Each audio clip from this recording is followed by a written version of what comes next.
survive. And when I heard about the story from my friend, I realized, like, I gotta go over there. Like, I gotta go help these kids learn how to build safely, because they built a treehouse, but they were up there kind of smoking, if you know what I mean. And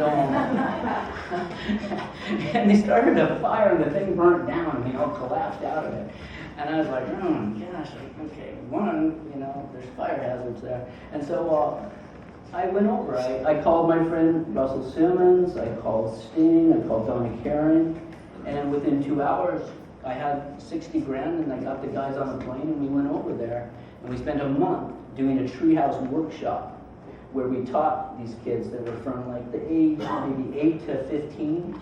They have to leave the orphanage at 16, and so it was just incredible. See, that's the view, like from the treehouse. It's like it was amazing, and they're staying, So it's like that's what they want. They want to go find their dad.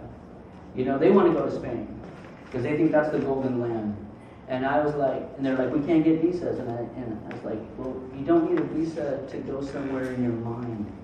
Like, find your home here in Tangier and, make a life of it. You're like beautiful kids, And 15 out of those 16 kids all are apprenticing carpenters in Tangier now, which is amazing.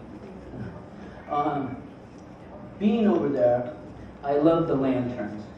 So I love those, the Moroccan lanterns that have that copper underneath and the copper above. Well, so I figured out I could build one. And so the idea was, okay, copper below, copper above. I can't be that difficult. Like that.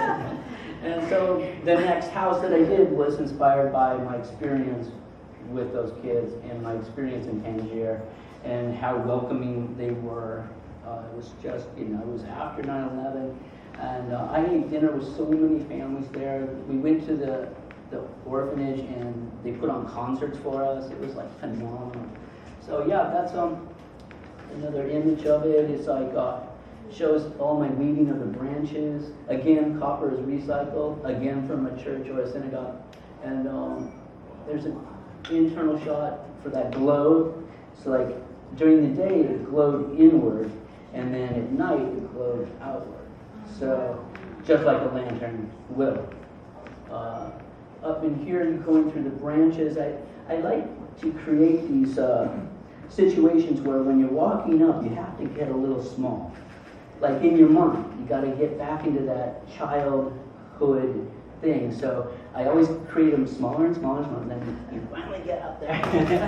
And then you're up there. So, because for me, the tree houses are like a porthole. They're a porthole to a memory of your childhood.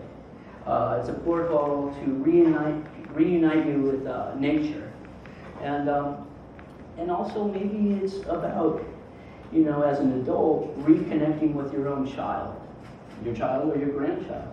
It's a place where you can meet and have a common ground, even though you're up in the trees.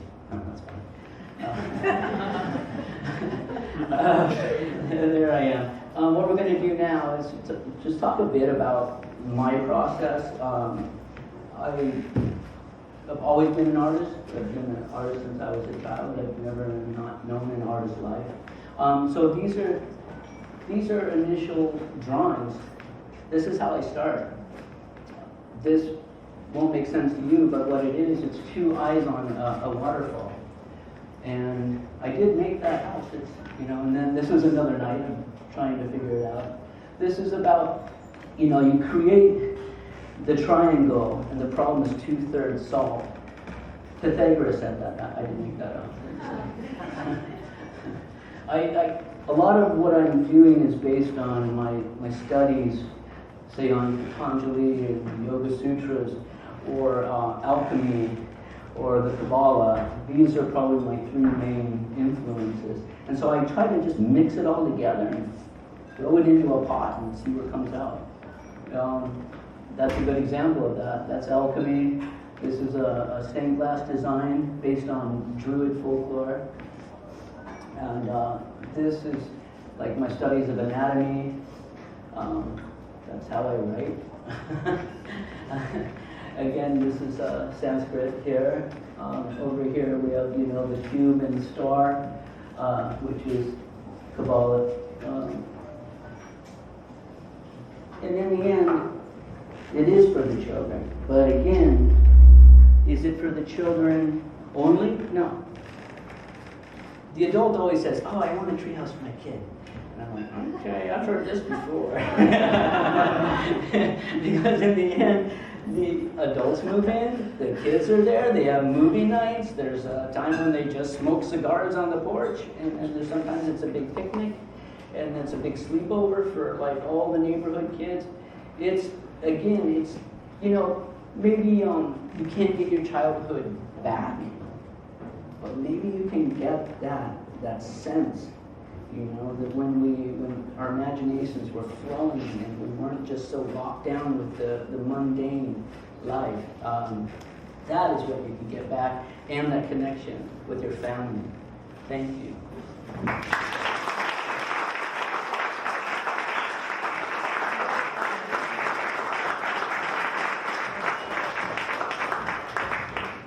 Thank you, Roderick, and thank you all for your patience and for being here with us tonight. We've got one last piece, which will help to bring together the previous 5, and then we'll have some refreshments downstairs in the basement, and I'm sure you're all eager to move around. We have, in the past, the last 2 years for this event, we've always had this many tickets sold, and then this many people come. Right, and this time I said, well, why don't we put it in a smaller place because it's not going to actually fill, and this happened.